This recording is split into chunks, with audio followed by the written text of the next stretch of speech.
Today, we will cover the most powerful weight loss tool diabetics have. Knowing how to properly use this tool will not only lower your A1C, but reduce your insulin and medication requirements too. So am I saying this tool can get your sugars and keep your sugars in the non-diabetic range while having you simultaneously lose body fat all at the same time? Yes, I am. But before we begin, let me welcome all of you resilient diabetics out there. This is the channel we turn ordinary, struggling diabetics into extraordinary, well-controlled diabetics. If you don't know who I am and you are brand new to this channel, I welcome you. My name is Jay Sampat, and I became an insulin-dependent diabetic a little over 6 years ago due to an autoimmune attack which caused the destruction of my pancreas. So, not only am I a diabetic just like you, where we will be walking that walk and talking that talk together, but I do also have a Bachelor of Science degree in nutrition dietetics, and that comes in very handy in discussing all these intricacies of being a diabetic. Don't forget to hit that subscribe button, followed by the gray notification bell. Then choose turn on all notifications if you want to be notified when the next Resilient Diabetic video has been published. And I would greatly appreciate all of you smashing that like button for me if you've learned something new today. As with all of my videos, this should not be considered personal medical advice. This is my interpretation of the latest research. If you want medical advice, please always consult your physician. I have said from day one, we as diabetics want two things. First, a controlled and low A1C. The lower the A1C, the longer you will live and live without complications. But second, if not just as important, we want a body highly sensitive to insulin. That means low amounts of insulin are needed to keep blood sugars in that non-diabetic range. That also means the pancreas does not have to produce as much insulin, extending the life of a pancreas, especially for you type 2 diabetics. Less insulin floating around not only reduces bodily inflammation, but stops the process of gaining fat. So you're probably thinking, the most powerful tool that we have for fat loss or weight loss is some kind of cardio machine, like a treadmill or an elliptical trainer. No, not even close. It is a tool we use on a daily basis to measure our blood sugars. Yes, your glucose meter. Its value is in more than just measuring your blood sugars. This tool is the single most important weapon that you have towards not only weight loss, but your quality of life. This piece of technology has a dual role akin to the fountain of youth, as you will find out today. Do any of you remember the very famous TV show called The Biggest Loser? It ran on NBC for around 17 seasons, from around 2004 to around 2016. In case you've never seen an episode, it aired around once a week, where you follow these contestants as they lost weight, and then they themselves became famous for said weight loss. Competitors were constantly exercising with tears coming down their faces, while their celebrity trainers were screaming at them, trying to motivate and inspire. It was an intensive boot camp. Ever wondered what happened to them over the years after they appeared on that TV show? One must remember, these contestants were focused. They were isolated and had round-the-clock coaching from top-notch doctors, nutritionists, and personal trainers. They had access to the very best money could buy. So, is it possible to lose a lot of weight and keep it off? What can The Biggest Loser teach us? Over the course of the 30 weeks that were filmed, the diet was restricted to around 1,200 calories per day. Contestants did 90 minutes of intense exercise 6 days a week. The average weight before filming was around 328 pounds. The average weight after 30 weeks was around 199 pounds. But here's the skinny. After filming, all the contestants returned to their real life, but without any continued supervision or guidance as to how to maintain their nutrition and exercise regime. They were essentially used and abused, thrown out with the trash for all to see just for that reality TV show. Many of the contestants were, however, tracked over the following 6 years. So, what happened to them? Thanks to that horrific diet imposed upon them, along with hormonal changes and the complete loss of muscle tissue, many of the contestants regained much of, if not all, of the weight they had lost. Now, this personally is a very hard pill to swallow. Despite the fact that they regained all of their weight back, participants were burning 700 fewer calories per day at rest versus when they started the show. So this shows you the very best fat loss experts money can buy in this business do not know what they're doing. In fact, the more weight the contestants lost, the worse or slower their metabolisms became. This explains why weight gain was inevitable, even though they were eating less food than ever before. These high carbohydrate, low calorie diets are disastrous in the long term. It becomes even worse if the wrong diet is combined with extremely strenuous exercise, and I have mentioned this many times before. I need to pivot here for just a few minutes and introduce a pioneer in diabetes research, Dr. Joseph Kraft, a name you've probably never heard of before. His lifelong work will undoubtedly help you unlock the mysteries of both diabetes, weight loss, and most importantly, your long-term health. His revelations explain why there may not be an ultimate diet that solves all of our problems. But once we understand his premise, we can use it to our advantage. It's all about insulin, the key, the master hormone. So you may be asking, what does this have to do with my trusty glucose meter? Don't you worry. I will tie this all together for you as I always do. Joseph Kraft was a medical doctor who measured over 14,000 oral glucose tolerance tests in his lifetime. This is a standard test to measure the blood glucose response to a set amount of glucose over a 2-hour period.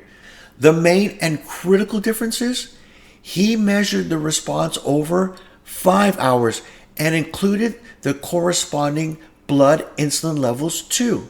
His career spanned decades and included not only insulin assays in over 14,000 subjects, but thousands of autopsies and collaborations with many other medical experts, searching for the root causes of chronic disease, including vascular disease. His conclusions, based on his illustrious career, is simple and provides a profound and ultimate truth. Diabetes is a vascular disease. What Dr. Kraft had discovered is that you can make a diagnosis of type 2 diabetes much earlier than the standard oral glucose test by measuring the release of insulin instead. People with normal oral glucose tolerance tests may still have abnormal insulin responses. So those who respond with excessive secretions of insulin to his 75-gram glucose test were at very high risk of eventually developing type 2 diabetes.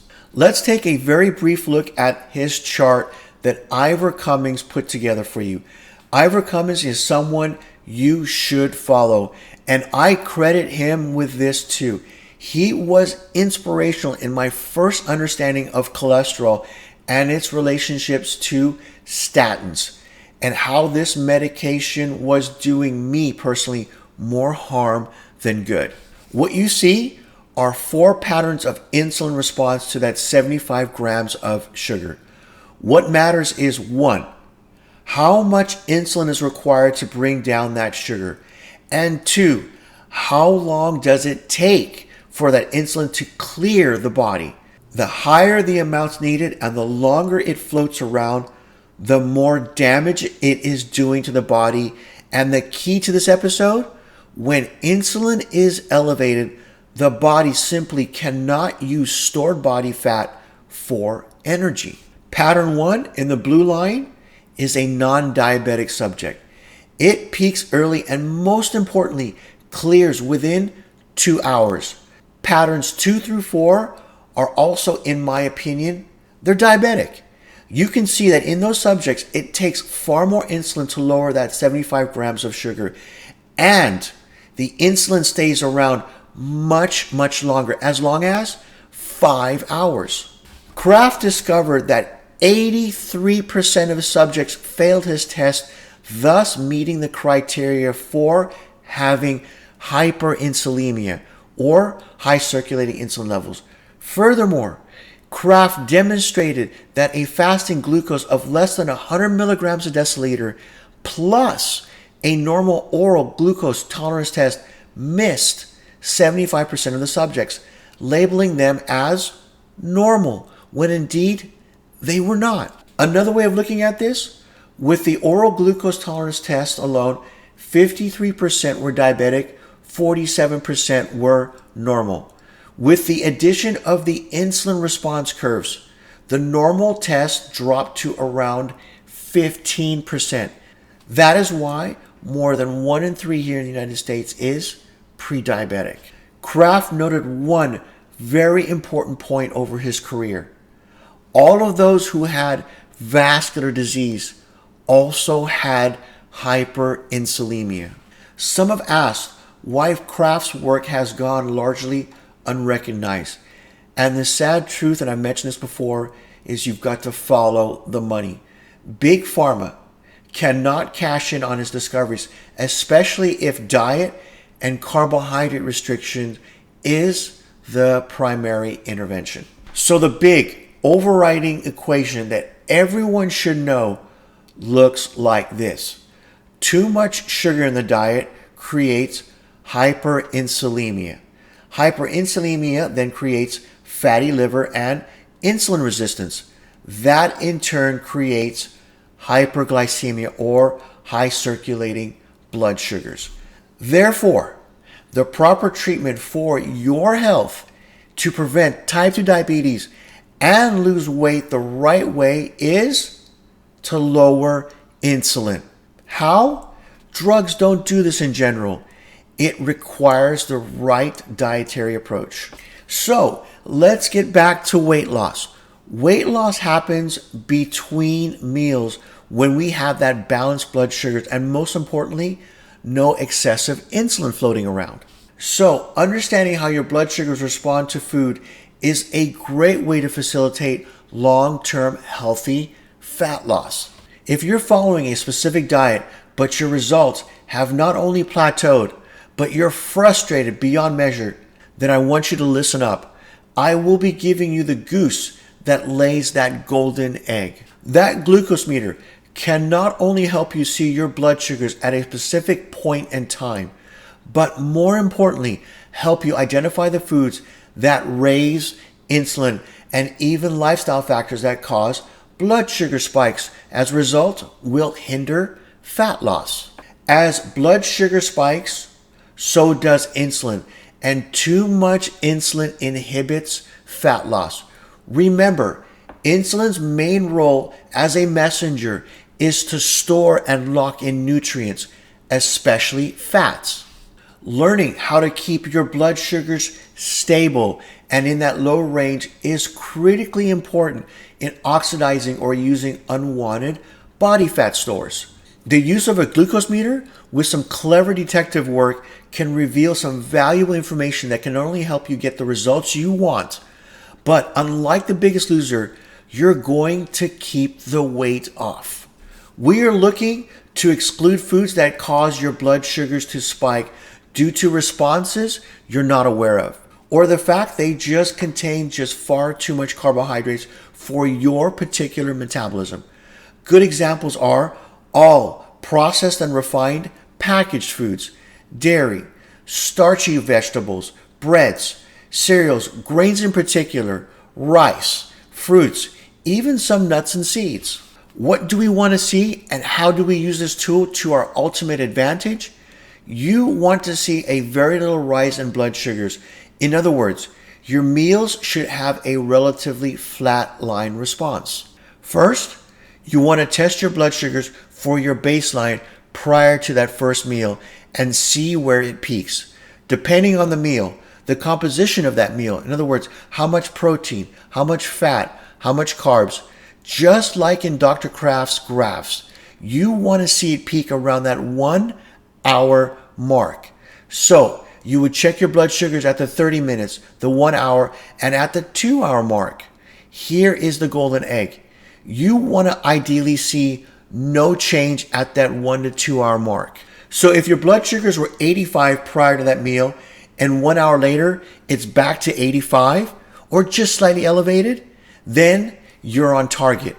But please take into account the 20% variability in the measurements, or unfortunately, the inaccuracy of the glucose meter itself. So even having numbers as far as 100 would be just fine. Now, if you started at 85 and then you're at 160 an hour later, go back to that meal and make the adjustments.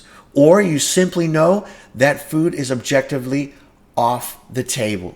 Say, for example, you've had that heart-healthy bowl of oatmeal for breakfast. Yes, the one all the experts are telling you is great for weight loss and diabetes control. Why? Because of all that extra fiber. Well, you started at 85 and now you're at 190 an hour later. What does that tell you? Not only in terms of blood sugars, but now you have to think of the big picture. How much insulin do you need to return blood sugars to normal? And secondary for your overall health, how long does that insulin remain active, blocking the ability to burn fat, and at the same time, it's creating bodily inflammation. The longer you do this over time and flatten that curve, the more fat loss that will occur and insulin sensitivity will be normalized, meaning you will respond better to foods in the future with less insulin needed. And best of all, your fasting blood glucose levels will drop. If you're in that lucky 15% population that have that exceptional insulin response and you have that pattern, one type of curve, then you will get to incorporate a little more carbs into your diet. For the vast majority of you, I will tell you what works at flattening out that curve. It's not only what I do to help keep me looking like this year round, regardless of even the COVID-19 lockdown, but keeps my A1C in that non-diabetic range, even though I am an insulin-dependent type 1 diabetic. First of all, I do skip that breakfast meal. We as diabetics notice one thing in the morning, and it is that rise of blood sugars, that natural release of sugars from the liver to get the day started. Why on earth would I add additional sugars to that built-in survival mechanism? If you are subscribed and you've been following me, and I know you are, then you're aware of 3 critical episodes. Diabetes snacks. Can diabetics eat bread? And is wheat bad for diabetics? I'll put them in the description box below if you are new. Breakfast has been pushed on us to benefit one entity, the grain industry. It gets to sell more cereals. All the contrived studies done that have educated our esteemed healthcare experts and the institutions are biased, flawed, and highly misleading. That bowl of oatmeal or cereal and fruit in the morning will send your body into that death spiral for the rest of the day, as it did for me once I became a type 1 diabetic. I simply could not control my blood sugars after that meal. What I've come to realize quickly, ultimate insulin sensitivity throughout the day will save my life. So I use the least amounts of insulin required to lower my blood sugars. The less floating insulin in my body, the leaner I will be and the healthier I will become. So my first meal of the day is around 11 a.m. to around noon. It's a high protein based meal. Chicken breast along with above ground brightly colored green and cruciferous vegetables. That keeps my insulin requirements low and controlled, thus a nice flat curve to begin the day. Here are some examples to show my 24-hour day. The first is my last 30-day history. The average glucose over the day is around 82 milligrams a deciliter, but what is just as important is the standard deviation of 22. In other words, what is my range throughout the day? It gets as high as around 104 on average and as low as 60. The next two pictures are how that glucose trends over the 24-hour period. No spikes with massive hills and valleys where one has to correct all day long. To reiterate this really important point, I am not an anti-insulin proponent. Small amounts are needed and are necessary at the right times. You cannot build muscle and keep muscle without some insulin present.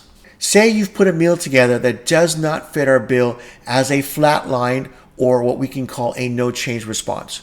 Would you immediately abandon it? Maybe after you've exercised that exact same meal, due to the insulin sensitivity the exercise induced, not only keeps your blood glucose levels low, but less insulin may be needed. You have to tweak each meal separately depending on the times and the possible physical activity. It is the protein you're going to need to focus in on through all your meals. Tailoring the portion size so that you're not hungry is what truly matters. If you're hungry, simply add more protein to that meal. I'm not going to get all technical and say each one of you needs 0.08 grams per kilogram of body weight or some arbitrary formula. Eat until you're satisfied so you can get on with your day and that you're not thinking about food until your next meal. And because of the lean protein and the above ground cruciferous vegetables require very little insulin versus other carbohydrate sources, what you will notice is, again, glucose levels will flatline. Be prepared to get some surprising results. It's not uncommon to get results that will not match your expectations.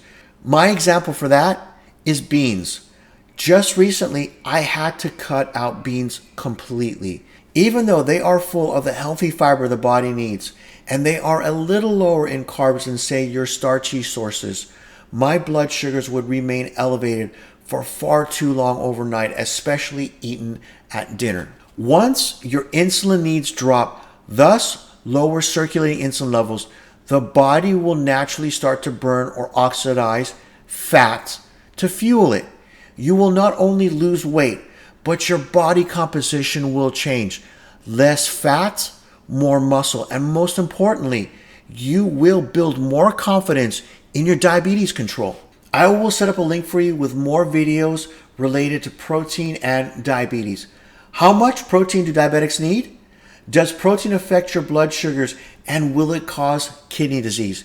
You will not only be exposed to more deceit and the misunderstandings doctors and nutritionists are taught to this very day about protein, you will know the story and the initial contrived study behind all the fear-mongering on this critical macronutrient. Protein, as you will come to find out, may be the single most important nutrient a diabetic can consume for the greatest possible health outcome.